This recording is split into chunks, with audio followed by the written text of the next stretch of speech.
അതിൻ്റെ അടുത്ത ഭാഗത്തായിട്ട് ഭക്തൻ പറയുകയാണ്, ഭൂമിയുടെ ആഴങ്ങളിൽ നിന്ന് ഞങ്ങളെ തിരികെ കയറ്റും.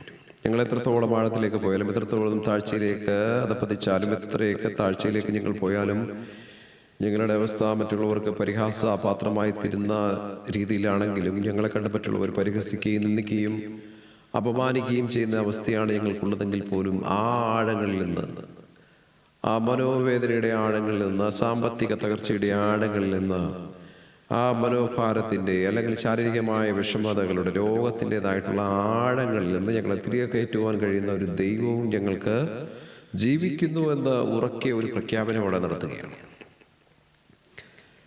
നമുക്കറിയാം, ഇപ്പോഴത്തെ പുതിയ കാലഘട്ടത്തിൽ അല്ലെങ്കിൽ പുതിയതായിട്ടൊക്കെ കടന്നു വരുന്ന ഒരു ചോദ്യമാണ്, എന്തിനാണ് നിങ്ങൾ ഇപ്പോഴും ഈ ദാവീദിനെ കുറിച്ചും ഏലിയാവിനെ കുറിച്ചും മോശയെ കുറിച്ചും ഒക്കെ പ്രസംഗിക്കുന്നത്? നിങ്ങൾക്ക് നമ്മുടെ കർത്താവിനെ കുറിച്ചും ഈ പൗലോസിനെ കുറിച്ചും യോഹന്നാനെ കുറിച്ചും തിമോഥെയോസിനെ കുറിച്ചുമൊക്കെ നമുക്ക് ആ സമയം സംസാരിച്ചുകൂടെ എന്നൊരു ചോദ്യം അന്തരീക്ഷത്തിൽ ഇങ്ങനെയുണ്ട്. ഹല്ലേലൂയ.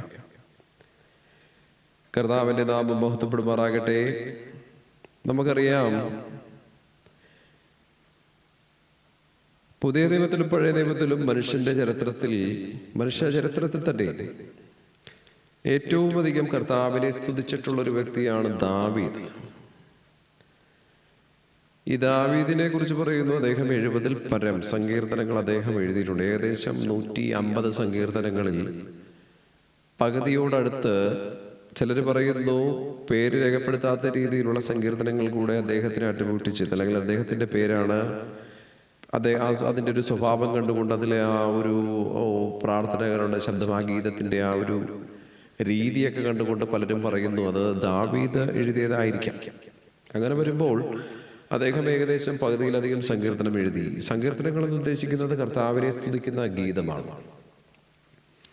വളരെ പ്രശസ്തമായിട്ടുള്ള സങ്കീർത്തനത്തിൽ ദാവീദ് പറയുന്നുണ്ടല്ലോ, ഞാൻ യഹോവയെ എല്ലാ കാലത്തും വാഴ്ത്തും.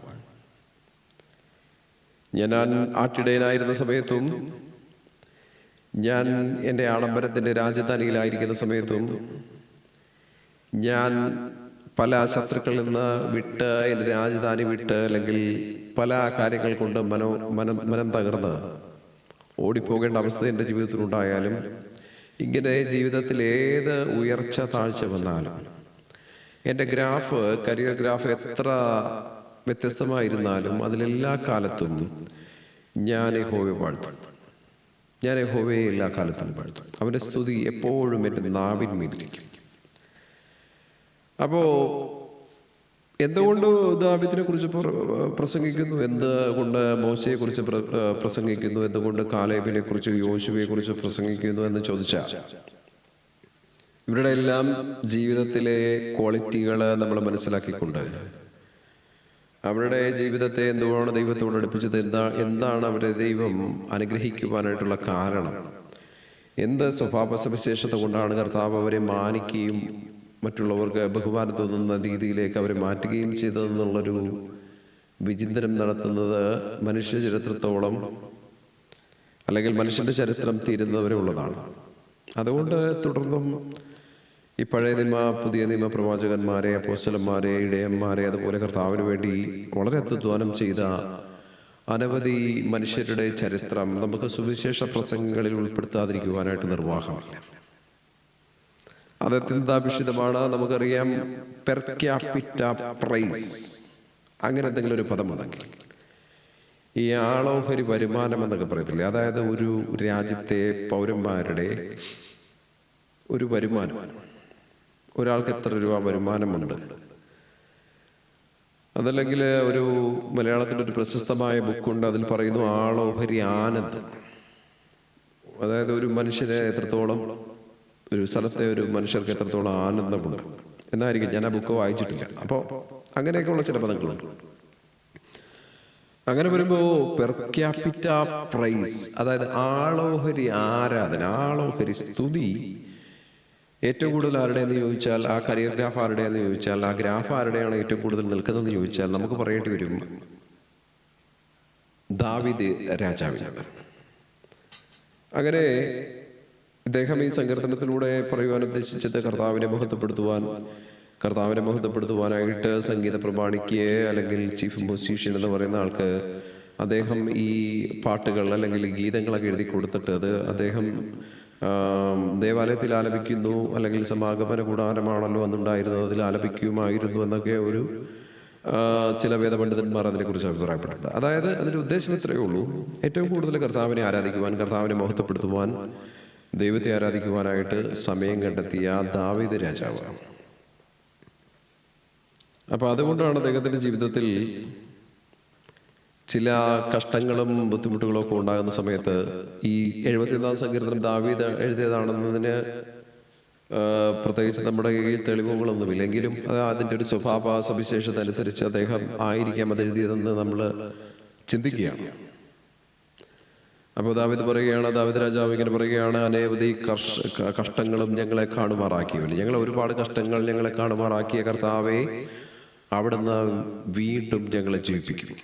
കഷ്ടങ്ങൾ ഞങ്ങളുടെ അവസാനമല്ല, കഷ്ടങ്ങളും വേദനകളും ഭാരങ്ങളും നിരാശകളും ദുരിതങ്ങളും ഞങ്ങളുടെ അവസാനമല്ല, ഞങ്ങളുടെ അവസാനമാണെന്ന് പലരും അത് കരുതിയിരിക്കും. ഞങ്ങൾ അതുകൊണ്ട് തീർന്നു എന്ന് പലരും വിചാരിക്കും. ശത്രു ഞങ്ങളെ കൊണ്ട് അങ്ങനെ ചിലപ്പോൾ ഞങ്ങളെ ആക്രമിച്ച്, ഞങ്ങളെ വിധേയപ്പെടുത്തി, ഞങ്ങളെ കീഴ്പ്പെടുത്തി, ഞങ്ങളെ ഇല്ലായ്മ ചെയ്ത് ഞങ്ങളുടെ കുലം മുടിക്കുമെന്ന് അല്ലെങ്കിൽ ഞങ്ങളുടെ വംശത്തെ നശിപ്പിക്കുമെന്നൊക്കെ പലരും പ്രത്യാശിക്കുമായിരിക്കും. പക്ഷേ ഇവിടെ ദാവീദ് അല്ലെങ്കിൽ ഭക്തനായിട്ടുള്ള സങ്കീർത്തനക്കാരൻ പറയുകയാണ്, ഇങ്ങനെയൊക്കെയുള്ള പ്രശ്നങ്ങൾ ഞങ്ങൾക്കുണ്ടെങ്കിലും കർത്താവേ, ഞങ്ങളെ വീണ്ടും ജീവിപ്പിക്കും.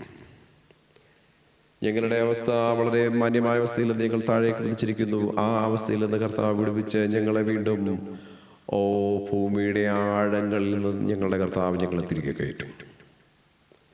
ദൈവത്തിന്റെ നാമം മഹത്വപ്പെടുമാറാകട്ടെ. കർത്താവിന്റെ കൃപയിൽ ആശ്രയിച്ചുകൊണ്ട് നമുക്ക് രാത്രി പറയേണ്ടത്, ഞങ്ങളുടെ അവസ്ഥ ഏത് തന്നെ ആയിരുന്നാലും, ശോചനീയമായിരുന്നാലും, ദയനീയമായിരുന്നാലും, മറ്റുള്ളവരുടെ പരിഹാസത്തിന് ഞങ്ങൾ പാത്രമായിരുന്നാലും, ഞങ്ങളുടെ അവസ്ഥകൾ വളരെ പരിതാപകരമായിരുന്നാലും, മറ്റുള്ളവരുടെ നിന്ദയ്ക്കും അപമാനത്തിനും, മറ്റുള്ളവരുടെ കുത്തുവാക്കുകൾക്കും, മറ്റുള്ളവരുടെ ഭർസനത്തിനും, മറ്റുള്ളവരുടെ ശകാരത്തിനുമൊക്കെ ഞങ്ങൾ വിധേയപ്പെട്ടാണ് ഞങ്ങൾ ഇപ്പോൾ ജീവിക്കുന്നെങ്കിലും, ഞങ്ങളുടെ മേൽ മറ്റുള്ളവർ കർത്തൃത്വം നടത്തുവാനായിട്ട്, റൂള് ചെയ്യുവാനായിട്ട്, ആധിപത്യം സ്ഥാപിക്കുവാനായിട്ടൊക്കെ ശ്രമിക്കുന്നുണ്ടെങ്കിൽ പോലും ഞങ്ങളുടെ അന്തസ്സും അഭിജാത്യവും ഒക്കെ ഞങ്ങൾക്ക് പണയപ്പെടുത്തേണ്ടി വന്നാൽ പോലും ഞങ്ങളുടെ അവസ്ഥ, ഈ ആഴങ്ങൾ അല്ലെങ്കിൽ ഞങ്ങളുടെ കഷ്ടങ്ങൾ ഞങ്ങൾക്കുണ്ടെങ്കിലും ഞങ്ങളെക്കുറിച്ച് വിചാരമുള്ളൊരു കർത്താവുണ്ട്. ആ കർത്താവ് ഞങ്ങളെ ഈ കഷ്ടത്തിൽ നിന്ന് പിടിപ്പിക്കും, ഈ വേദനയിൽ നിന്ന് ഞങ്ങളെ പിടിപ്പിക്കുവാൻ കഴിവുള്ള, ഈ നിരാശയിൽ നിന്ന് ഞങ്ങളെ പിടിപ്പിക്കുവാൻ കഴിവുള്ള, ഈ ആഴങ്ങളിൽ നിന്ന് ഞങ്ങളെ പിടിപ്പിച്ച് വീണ്ടും മാന്യപാത്രമാക്കി മാറ്റുവാൻ കഴിവുള്ളൊരു കർത്താവ് ഞങ്ങൾക്കുള്ളത് കൊണ്ട് ഞങ്ങൾ ഈ ഒരു സാഹചര്യത്തിൽ നിരാശപ്പെടില്ല. കാരണം എന്താണെന്നറിയാമോ? ഞങ്ങളെക്കുറിച്ച് വിചാരമുള്ളൊരു കർത്താവുണ്ട്. ഞങ്ങളെ സകല കഷ്ടങ്ങളിൽ നിന്ന് വിടുവിക്കുവാൻ കഴിവുള്ള, ഞങ്ങളെ സകല വേദനകളിൽ നിന്ന് വിടുവിക്കുവാൻ കഴിവുള്ള, ഭൂമിയുടെ ആഴങ്ങളിൽ നിന്ന് ഞങ്ങളെ തിരികെ കയറ്റുവാൻ കഴിവുള്ള ഒരു കർത്താവ് ഞങ്ങൾക്കുള്ളത് കൊണ്ട് ഞങ്ങൾക്ക് കിട്ടിയിരിക്കുന്ന ഈ തരിച്ചെടി എന്ന് പറയുന്നത് ശാശ്വതമല്ല. അത് ഞങ്ങളെ ചില കാര്യങ്ങളൊന്ന് മനസ്സിലാക്കുവാൻ വേണ്ടി, ഞങ്ങളെ ഒരു പുനർവിചിന്തനം നടത്തുവാനായിട്ട്, ഞങ്ങളുടെ ജീവിതത്തെക്കുറിച്ചുള്ള ഒരു ഓഡിറ്റ് നടത്തുവാനായിട്ട് കർത്താവ് ഒരുക്കി വെച്ചിരിക്കുന്ന പാതയാണ്. ഇന്ന് രാത്രി എന്നെ ശ്രമിക്കുന്ന പ്രിയമുള്ളവരെ, ഞാനൊന്ന് പറയട്ടെ, നിന്റെ തകർച്ച, നിന്റെ ഈ ഒരു മറ്റുള്ളവരുടെ പരിഹാസപാത്രമായി തീരുന്ന അവസ്ഥയുണ്ടല്ലോ, അല്ലെങ്കിൽ മറ്റുള്ളവർ നിന്നെ നിന്ദിക്കുന്നതിനും, നിന്നെ കളിയാക്കുന്നതിനും, നിന്നെ പരിഹസിക്കുന്നതിനും, നീ ഒന്നുമല്ല, ഏതുമല്ല, അല്ലെങ്കിൽ അവരെയൊന്നും പരിഗണിക്കുവാനില്ല, അവളെ ഒന്നും കാര്യമാക്കേണ്ടതില്ല എന്നൊക്കെ വിചാരിച്ച് നിന്നെ കണ്ട് മറ്റുള്ളവർ മാറി നടക്കുന്ന അവസ്ഥ നിന്റെ ജീവിതത്തിൽ ഉണ്ടായിരിക്കാം. പക്ഷേ ഇത് രാത്രി ഞാൻ പറയട്ടെ, മഹത്വമായ അവസ്ഥയിൽ നിന്ന് ചിലപ്പോൾ നിനക്കൊരു താഴ്ച വന്നിരിക്കാം. എന്നാൽ പോലും പറയട്ടെ, ആ അവസ്ഥയിൽ നിന്ന് നിന്നെ തിരികെ കയറ്റുവാൻ, നിന്നെ എഴുന്നേൽപ്പിക്കുവാൻ, നിന്നെ മാന്യപാത്രമാക്കി മാറ്റുവാൻ, നിന്നെ മറ്റുള്ളവരുടെ മുമ്പിൽ ഒരു അത്ഭുത വിഷയമാക്കി തീർക്കുവാൻ കഴിവുള്ള ഒരു കർത്താവ് നിനക്ക് വേണ്ടി ജീവിക്കുന്നു എന്ന് ഇന്ന് രാത്രി മറന്നു പോകല്ലേ. ഹല്ലേലൂയ. നിനക്ക് വേണ്ടി കരുതുവാൻ, നിന്നെ സഹായിപ്പാൻ, നിന്നെ ശക്തീകരിക്കുവാൻ, നിന്നെ ബലപ്പെടുത്തുവാൻ കഴിവുള്ള ഒരു കർത്താവ് നിനക്ക് വേണ്ടി ജീവിക്കുന്നത് കൊണ്ട് നിരാശയിലും ഭാരത്തിലുമായിരിക്കുന്ന പ്രിയപ്പെട്ടവർ ഇന്ന് രാത്രി മനസ്സിലാക്കേണ്ടത്, കർത്താവ് നിന്നെ തള്ളിക്കളഞ്ഞിട്ടില്ല, കർത്താവ് നിന്നെ ഉപേക്ഷിച്ചിട്ടില്ല, കർത്താവ് നിന്നെ ഒരിക്കലും ഉപേക്ഷിച്ച് കളയുകയില്ല. കാരണം എന്താണെന്നറിയാമോ? കർത്താവിന് നാമത്തെ നീ സ്നേഹിച്ചത്, കർത്താവിന്റെ നാമത്തെ നീ ഉയർത്തിയത്, കർത്താവിന് വേണ്ടി നീ അധ്വാനം ചെയ്തത്, കർത്താവിനോടുള്ള ആത്മാർത്ഥത കൊണ്ട് നീ പല കാര്യങ്ങൾ കർത്താവിന്റെ നാമത്തിന്റെ മഹത്വത്തിന് വേണ്ടി സഭയ്ക്ക് വേണ്ടി അല്ലെങ്കിൽ വിശുദ്ധന്മാരെ ശുശ്രൂഷിക്കുന്നതിന് വേണ്ടി, അതുപോലെയുള്ള വിശ്വാസികളെ അവരുടെ കഷ്ടദിവസത്തിൽ പോയി കാണുന്നതിന് വേണ്ടി വിധവമാരെയും അനാഥന്മാരെയും ചേർത്ത് കൊള്ളുവാനായിട്ട് നീ കാണിച്ച, മറ്റുള്ളവരുടെ ഒരു സഹായവും ഇല്ലാതിരുന്നവർ നീ ചെന്ന് സഹായിച്ച ചില കാര്യങ്ങളൊക്കെ ഉണ്ടല്ലോ. കർത്താവിന് വേണ്ടി നീ ചെയ്ത കാര്യങ്ങളൊക്കെ ഉണ്ടല്ലോ. അതൊന്നും കർത്താവ് മറന്നു കളയത്തില്ല. കർത്താവിന് നിന്റെ കർത്താവിനോടുള്ള സ്നേഹം ജനുവിനാണെന്നറിയാം. ആ സ്നേഹം ഓർത്തുകൊണ്ട് ആ സ്നേഹത്തെ അറിയുന്ന കർത്താവ് നിന്നെ വീണ്ടും ഭൂമിയുടെ ആഴങ്ങളിൽ നിന്ന് തിരികെ കയറ്റും. ഹല്ലേലൂയ. ഇവിടെ യിരെമ്യാ പ്രവാചകൻ 11:1 നമ്മളൊരു വാക്യം കാണുന്നുണ്ട്. എന്നാൽ യിശായിയുടെ കുറ്റിയിൽ നിന്ന് ഒരു മുള പൊട്ടി പുറപ്പെട്ടു, അവന്റെ വേരുകളിൽ നിന്നുള്ള ഒരു കൊമ്പ് ഫലം കായ്ക്കും. യിശായി എന്ന് പറയുന്ന ദാവീദിന്റെ അപ്പനെ കുറിച്ച്, അല്ലെങ്കിൽ ആ ഒരു ഡേവിഡിക് ലൈനിനെ കുറിച്ച്, ദാവീദിന്റെ വംശപരമ്പരയെ കുറിച്ച് പറയുമ്പോൾ പ്രവാചകനായ യിരെമ്യാവ് പ്രവചിച്ചു പറയുകയാണ്. യിരെമ്യാവിനോട് പ്രവചിച്ചു പറയുവാൻ കർത്താവിന്റെ ആത്മാവ് പറയുകയാണ്, എന്നാൽ യിശായിയുടെ അതെന്തുകൊണ്ടാണ് ഈ എന്നാൽ എന്നൊരു പദം അവിടെ വന്നെന്ന് ചോദിച്ചാൽ, നമുക്കറിയാം യിരെമ്യാ പ്രവാചകന്റെ പുസ്തകം നമ്മൾ പരിശോധിക്കുമ്പോൾ 1-ാം അധ്യായം മുതൽ 10-ാം അധ്യായം വരെ ചില കാര്യങ്ങൾ കാണുന്നുണ്ട് ഇസ്രായേലിന്റെ പാപത്തെക്കുറിച്ച്. അവർ ദൈവത്തിൽ നകന്ന് അവര് മ്ലേച്ഛകരമായ കാര്യങ്ങൾ ചെയ്യുവാനായിട്ട്, വിഗ്രഹങ്ങളെ സേവിക്കുവാനായിട്ട്, ബിംബങ്ങളെ പ്രശംസിക്കുവാനായിട്ട്, അല്ലെങ്കിൽ അന്യാരാധനാ ശക്തികളിലേക്ക്, അന്യദൈവന്മാരിലേക്ക് അവരുടെ ഹൃദയം വഴുതിപ്പോയപ്പോൾ, ന്യായം അവർ മറച്ചു കളഞ്ഞപ്പോൾ, വിധവയ്ക്കും അനാഥനുമുള്ള ആർക്കും ചോദിക്കുവാൻ പറയാനായിട്ടുള്ള ഇല്ലാത്ത അവരുടെ ന്യായമൊക്കെ അവർ മറച്ച് കളഞ്ഞ് സ്വന്തമായിട്ട് സമ്പാദിച്ചു കൂട്ടുവാൻ, സ്വന്തമായിട്ട് ആർക്കെന്ത് സംഭവിച്ചാലും, സമൂഹത്തിന് എന്ത് സംഭവിച്ചാലും, എൻ്റെ ചുറ്റുമുള്ളവർക്ക് എന്ത് സംഭവിച്ചാലും, എൻ്റെ കൂടെയുള്ളവർക്ക് എന്ത് സംഭവിച്ചാലും എന്നെ അത് ബാധിക്കത്തില്ല, എനിക്ക് പണക്കാരനാകണം, എനിക്ക് ധനവാനാകണം, എനിക്ക് സ്വത്തുക്കൾ കുന്നുകൂട്ടണം എന്നുള്ള ആഗ്രഹത്തോടു കൂടി അവരിങ്ങനെ പ്രയാണം ചെയ്തുകൊണ്ടിരുന്നപ്പോൾ പ്രവാചകൻ പല മുന്നറിയിപ്പുകൾ കൊടുത്തിട്ട്, നിങ്ങൾ ഇങ്ങനെയൊക്കെ പോയി കഴിഞ്ഞാൽ നിങ്ങൾക്ക് ഇങ്ങനെയൊക്കെയുള്ള അനർത്ഥങ്ങളൊക്കെ സംഭവിക്കുമെന്ന് പറഞ്ഞതിന് ശേഷം അതിനെക്കുറിച്ച് ഫ്രസ്ട്രേറ്റഡ് ആയിട്ടുള്ള ഒരവസ്ഥയിലേക്ക് പോകുന്ന സമയത്ത് അവിടെ സംഭവിക്കുന്നൊരു മാറ്റം എന്താണെന്നറിയാമോ? അതിനുശേഷം ഇങ്ങനെയുള്ള ചില ശാപങ്ങളൊക്കെ നിനക്ക് ഭവിച്ചാലും, ഇങ്ങനെയൊക്കെയുള്ള തകർച്ച നിനക്ക് ഭവിച്ചാലും, ഇങ്ങനെയൊക്കെയുള്ള വേദന നിനക്കുണ്ടെങ്കിലും, ഇങ്ങനെയൊക്കെയുള്ള പ്രശ്നങ്ങൾ നിനക്ക് അഭിമുഖീകരിക്കേണ്ടി വന്നാലും, നിന്നെ മറ്റുള്ളവർ പരിഹസിക്കുന്ന അവസ്ഥയിലേക്ക്, നിന്നെ മറ്റുള്ളവർ അപമാനിക്കുന്ന അവസ്ഥയിലേക്ക്, നിന്നെ മറ്റുള്ളവർ നിന്ദിക്കുന്ന ഒരു അവസ്ഥയിലേക്ക് നിനക്ക് പോകേണ്ടതായിട്ടുള്ള സാഹചര്യമുണ്ടെങ്കിൽ പോലും ഇവിടെ പറയുന്നു, എന്നാൽ ഇത്രയൊക്കെ നെഗറ്റീവ് ഉണ്ടെങ്കിലും, ഇത്രയൊക്കെ പോരാട്ടമുണ്ടെങ്കിലും, ഇത്രയൊക്കെ പ്രയാസങ്ങളുണ്ടെങ്കിലും, ഇത്രയൊക്കെ അപമാനമുണ്ടെങ്കിലും, ഇത്രയൊക്കെ ബുദ്ധിമുട്ടുകളുണ്ടെങ്കിലും, എന്നാൽ യിശായിയുടെ കൊമ്പുകളിൽ നിന്നുള്ള ഒരു ഹല്ലേലൂയ, കൊമ്പുകളിൽ നിന്ന് ഒരു മുള പൊട്ടിപ്പുറപ്പെട്ടു. യിശായി എന്ന് പറയുന്ന നമ്മുടെ വൃക്ഷം അവിടെ തീർന്നു എന്നാണ് വിചാരിച്ചത്. അല്ലെങ്കിൽ യിശായി, ദാവീദ് എന്നൊക്കെ പറയുന്ന വൻ വൃക്ഷങ്ങൾ അവിടെ മറിഞ്ഞു വീണു. അത് കുറ്റി മാത്രം അവശേഷിച്ച് അത് മാറ്റപ്പെട്ടു. ആ ഒരു വൻമരം വീണു എന്നൊക്കെ പ്രതീക്ഷിച്ചിരിക്കുന്നവരുടെ മുമ്പിൽ കർത്താവ് പറയുന്നു, അതിൽ നിന്ന് അത് തീർന്നു എന്ന് വിചാരിക്കുന്നിടത്ത്, അതില്ലാതെയായി എന്ന് വിചാരിക്കുന്നിടത്ത് ഒരു മുള പൊട്ടി പുറപ്പെടും. അവന്റെ കൊമ്പുകളിൽ നിന്ന്, അല്ലെങ്കിൽ അവന്റെ വേരുകളിൽ നിന്നുള്ള ഒരു കൊമ്പ്. എവിടെ നിന്നാണ് വരുന്നത്? വേരുകളിൽ നിന്നുള്ള ഒരു കൊമ്പ് ഫലം കായ്ക്കും. വേരുകളിൽ നിന്നുള്ള കൊമ്പ് ഫലം കായ്ക്കാനുള്ള കാരണം, വേരുകളിൽ നിന്ന് എന്തുകൊണ്ടാണ് ഒരു വളർച്ച ഉണ്ടാകുന്നതെന്ന് ചോദിച്ചാൽ, അല്ലെങ്കിൽ കുറ്റിയിൽ നിന്നുള്ള ഒരു മുള പൊട്ടി പുറപ്പെടുവാനായിട്ടുള്ള സാഹചര്യം എന്താണെന്നറിയാമോ? ആ നേരത്തെ ഉണ്ടായിരുന്ന ആ വൃക്ഷം അവിടെ ഇല്ല. നമുക്കറിയാം, ദാവീദ് ഊരിയാവ് എന്ന് പറയുന്ന തൻ്റെ ദാസനായ, തൻ്റെ പടയാളിയായ, തൻ്റെ സൈന്യത്തിൽ അംഗമായിരുന്ന ഒരാളോട് ചെയ്ത ദ്രോഹം നിമിത്തം അദ്ദേഹത്തിന്റെ കുടുംബത്തിൽ ഒരുപാട് കഷ്ടങ്ങൾ സംഭവിക്കുകയാണ്. അദ്ദേഹത്തിന്റെ കുടുംബത്തിൽ ഒരുപാട് വേദനകൾ സംഭവിക്കുകയാണ്. അദ്ദേഹത്തിന്റെ കുടുംബത്തിൽ ഒരുപാട് ഞെരുക്കങ്ങൾ ഇങ്ങനെ സംഭവിക്കുകയാണ്.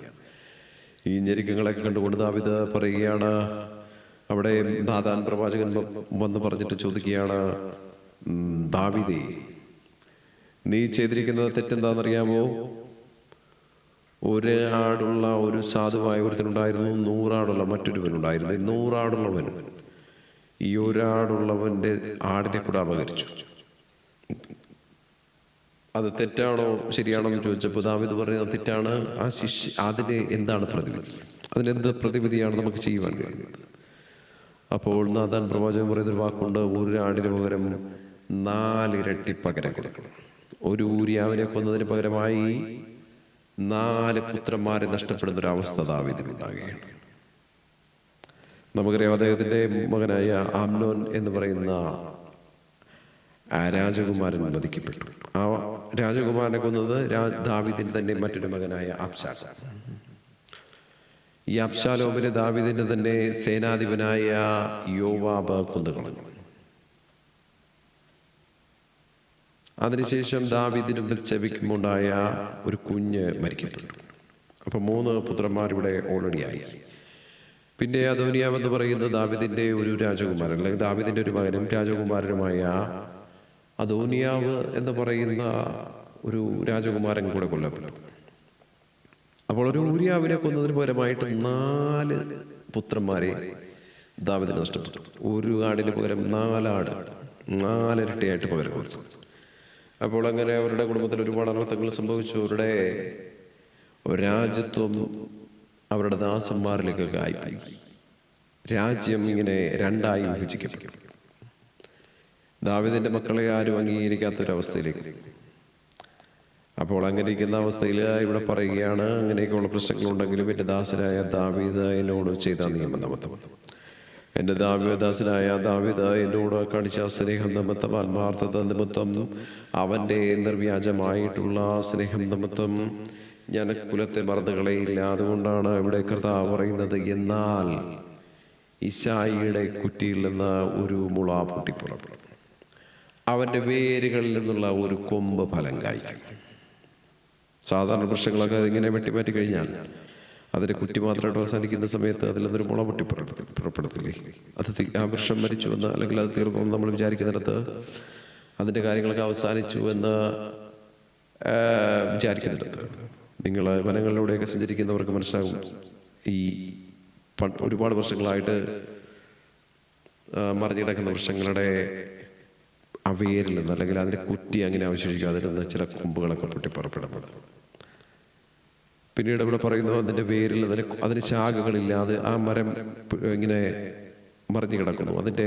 അത് ഒരു അപമാനത്തിൽ ഇങ്ങനെ ആയിരിക്കുന്നു. അപ്പൊ പറയുകയാണ്, പക്ഷെ അതിന് വേരുണ്ട്. ആ വേരുകളിൽ നിന്ന്, ആ വേരുകളിൽ എപ്പോഴും ജീവനുണ്ട്. ആ വേരുകളിൽ നിന്ന് ഒരു കൊമ്പ് ഫലം കായ്ക്കും. ഹല്ലേലൂയ.